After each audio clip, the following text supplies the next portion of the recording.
వాళ్ళ ముఖ్య ఉద్దేశం ఏంటంటే ఈ ప్రతిపక్ష పార్టీలమ్మ అందరు కూడా సస్పెండ్ అయి బయటికి పోయిన తర్వాత వారి ఇష్టారాజ్యంగా ఏకపక్షంగా పార్లమెంటులో కొన్ని బిల్లులు పెట్టుకొని ఆ బిల్లులు ప్రతిపక్ష పార్టీలు మాట్లాడే అవకాశం లేకుండా చూసి ఆ బిల్లులన్నిటి కూడా వారే పాస్ చేసుకోవటం జరిగింది.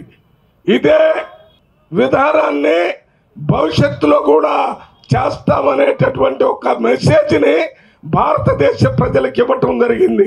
అంబేద్కర్ గారు రాజ్యాంగాన్ని పార్లమెంటులో ప్రెసిడెంట్ ఆఫ్ ఇండియాకి ప్రైమ్ మినిస్టర్కి ఇచ్చేటప్పుడు ఒక మాట చెప్పాడు, ఇది ప్రజాస్వామ్యం పరిపాలన భారతదేశంలో జరగటానికి ఈ రాజ్యాంగం ప్రకారమే ఈ పార్లమెంటు విధానం నడవాలని చెప్తూ ఒకవేళ ఎప్పుడైనా ప్రజాస్వామ్యానికి నష్టం జరిగితే ఇబ్బంది జరిగితే ఆ ప్రజాస్వామ్యాన్ని రక్షించుకోవటం ఒక్క పార్లమెంటు కాదు, భారతదేశ ప్రజలే ఈ ప్రజాస్వామ్యాన్ని రక్షించుకుంటారని ఆ రోజు అంబేద్కర్ గారు చెప్పారు.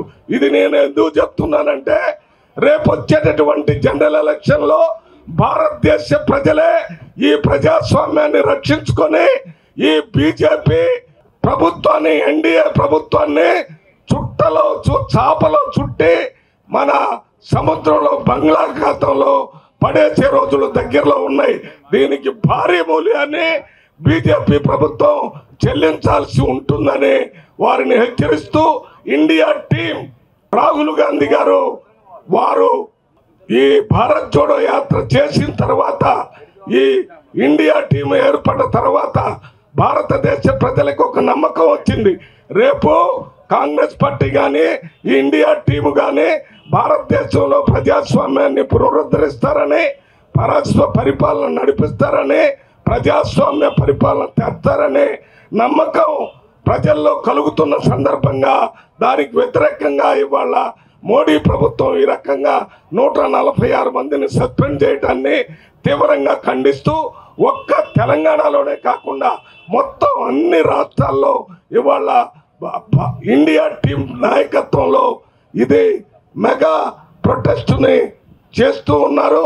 దీని యొక్క పర్యవసానంతో రేపు జరగబోయేటటువంటి ఎన్నికల్లో 100% ఇండియా టీం ప్రభుత్వంలోకి వస్తుంది.